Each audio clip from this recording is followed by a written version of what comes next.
साथीहरु तपाईले देख्न सक्नुहुन्छ यो चाहिँ हाम्रो माइडिया कम्पनीको 1 ton extreme save inverter AC को पीसीबी हो।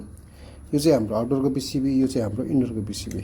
हाम्रो इन्डोरको डिस्प्ले, इन्डोरको फ्यान मोटर, आउटडोरको फ्यान मोटर है। ल यसमा चाहिँ समस्या के थियो भन्दा चाहिँ यसको चाहिँ हाम्रो चाहिँ कम्प्रेसर चाहिँ सुस्स 10 सेकेन्ड चाहिँ रनिङ गर्ने, त्यसपछि हाम्रो चाहिँ कम्प्रेसर चाहिँ बन्द हुने समस्या थियो। त्यो समस्यालाई चाहिँ हामीले कम्प्लिटली सल्भ गरिसक्यौं। ल तपाईलाई चाहिँ अब चलाएर देखाउँछौं है त। ल साथीहरु हामी चाहिँ बोर्डमा लगाइदिसक्यौं। अब चाहिँ हाम्रो फ्यान मोटर, इन्डोरको फ्यान मोटर घुम्यो। यहाँनिर चाहिँ हाम्रो आउटडोर राखेको छौं हामीले है। हाम्रो आउटडोरको एलइडी पनि ब्लिङ्किङ गरिसक्यो है। ल ठीक छ, तपाईले देख्न सक्नुहुन्छ फ्यान मोटर चल्यो। हाम्रो कम्प्रेसर यहाँनिर रहेको छ। हाम्रो फ्यान आउटडोरको फ्यान मोटर चाहिँ हाम्रो यहाँनिर रहेको छ है त।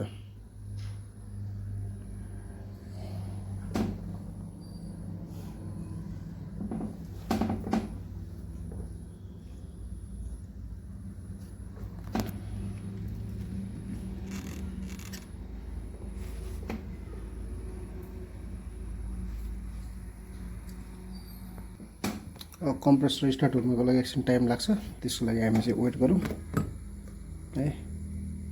चाहिँ हाम्रो आउटडोरको फ्यान मोटर है। ल साथीहरु हाम्रो चाहिँ फ्यान मोटर पनि रनिङ भइसक्यो। सँगसँगै हाम्रो कम्प्रेसर पनि रमाइ त हाम्रो चाहिँ कम्प्रेसर पनि रनिङ भइसक्यो है मजाले।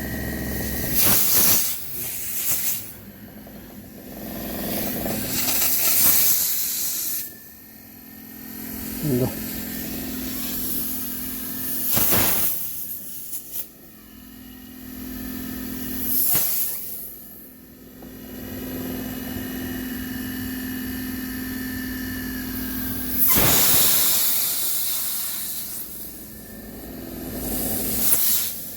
साथीहरु मजाले चाहिँ हामी कम्प्रेसर चाहिँ ओके एकदम राम्रोसँग रनिङ गरेको छ। हाम्रो आउटडोरको फ्यान मोटर पनि चलिरहेको छ। इन्डोरको फ्यान मोटर चलिरहेको छ। 60 डिग्रीमा सेट छ है। हाम्रो इन्डिकेटर पनि सिपिसी मस्त एकसाथ इन्डिकेटर बोलिरहेको छ अहिले चाहिँ कम्प्रेसर चलिसकेपछि। ल यो चाहिँ हाम्रो ओके भइसक्यो है। ल साथीहरु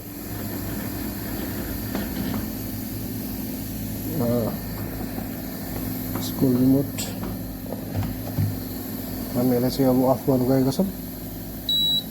ओके ल हाम्रो चाहिँ फ्यान मोटर चाहिँ एकछिनसम्म रनिङ गरिरहेको हुन्छ।